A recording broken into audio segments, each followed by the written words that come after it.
Donald Trump just stole $1.7 billion from the taxpayers. Let's review how he did it.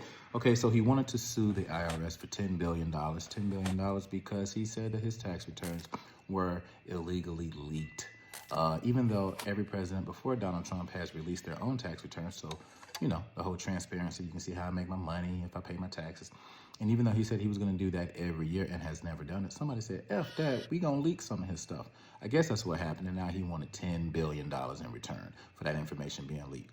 And it turned out he didn't really pay no taxes.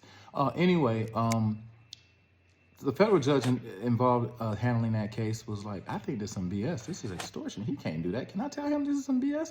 So she brought in some experts to look into it and review it. And they said, yeah, you should tell him that's some BS. He can't just get $10 billion from the federal government that he controls.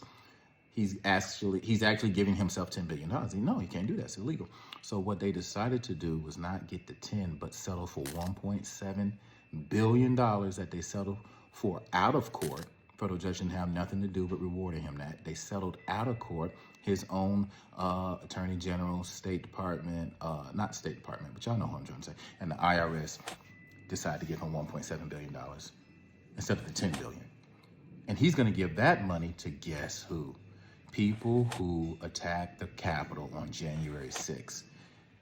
He presides over that $1.7 billion of free taxpayer money to him, and instead of him taking it himself, he's going to give that money out to people who actually felt wrong and prosecuted unjustly for being caught on camera attacking our own government.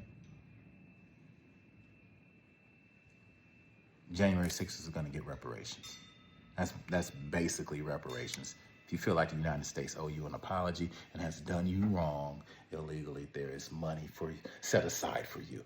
You cannot make this